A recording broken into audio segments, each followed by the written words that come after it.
Clayton, please. Come on up and share your speech.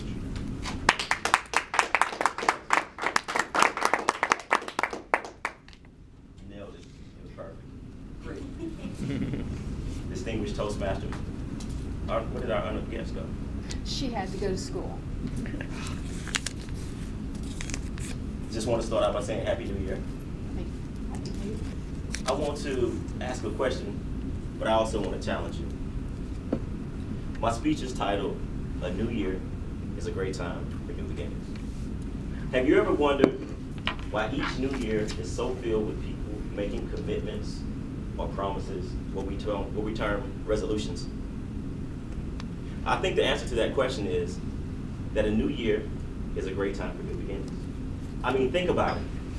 A new year is a perfect time for starting over. Amen. For some people, I believe that the term new year and do-over are synonymous. Which may not be a bad thing, especially if you didn't accomplish everything you wanted to last year, or you weren't everything that you intended on being last year. Let's be honest, we're not always the best husband or the best wife. We're not always the most dedicated child or parent. We don't always give God everything that we should. We're not always as devoted and diligent in church service as we ought to be. We're not always the best employee or the best friend. So this is a perfect time for starting over.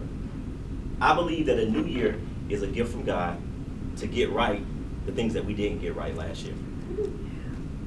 But let me warn you, before you get too excited about new years and new beginnings and starting over, that the moment that you start thinking about that there will be a thought from the deepest recesses of your mind that will begin to meander to the beginning and press its way forward. And that thought will be, didn't I fail last year? And if I failed last year, why won't I fail this year? And that's an excellent point. Let's be honest, every new year is filled with hundreds of thousands, if not millions of people who make resolutions. Some resolve to be healthier, to eat better, to drink less, to smoke less, to work less, to spend less money, to live a life based on a budget. Others resolve to spend more time with family, to spend more time in prayer, to spend more time honoring God. And by the end of the year, in most cases, sadly, these resolutions are failed by the wayside. So what makes this year different? What will make this year special? Fellow Toastmasters, I'm here to tell you that the only thing that can make this year different is if the power and the capacity to keep these commitments is not solely contingent upon our own ability. That is to say, the only thing that will make this year different is if in this year we decide that God will be our strength, that God will be the source of our direction, that we will commit every promise, every commitment, every hope, every prayer, every dream, and every aspiration to His power.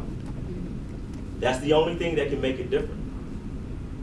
So as I was thinking about New Year's and new beginnings, the first thing that came to mind was how many resolutions I have made and how many resolutions I have broken. It is a really sad, sad state of affairs. So I thought about my own weaknesses, my own frailty, my own finiteness, I guess you could say.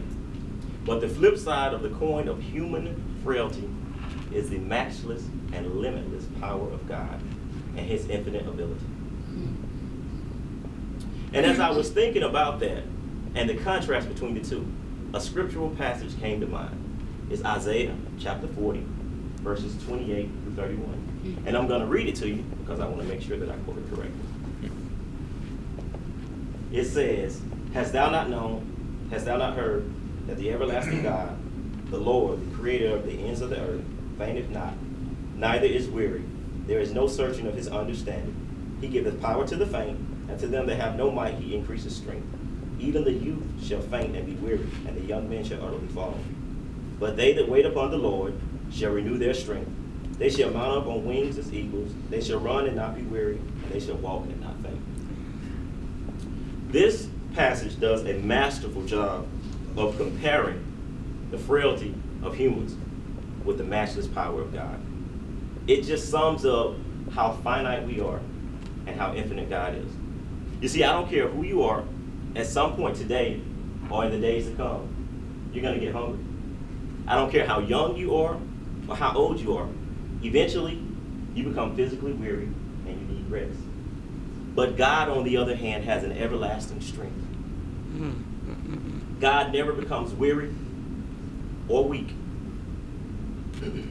So then you may be asking, how exactly does this tie into my resolution and to me honoring the new year? It's a good question. It plays out this way. There's only so much that I can do in my strength because my strength is limited. There's only so much that I can accomplish based on my own intellect and my own ability. And that's what we do with resolutions. We start out well based on our own strength, but then we hit our maximum or our limits. And we become to get weak and weary because there's only so much we can do.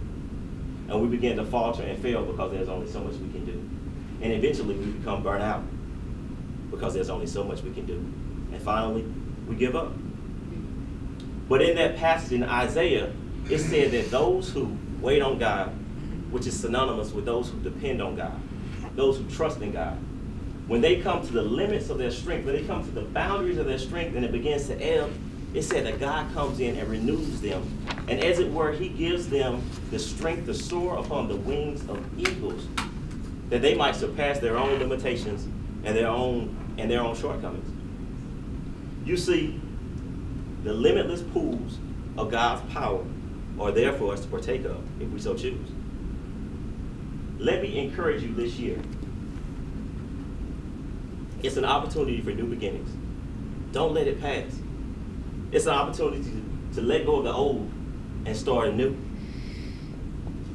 And not only will God give us the power to start, but he'll also give us the power to finish. But let me leave you with one point. Nothing can ever be completed that has not first been begun. And a new year is a wonderful time for new beginnings. This is Toastmasters.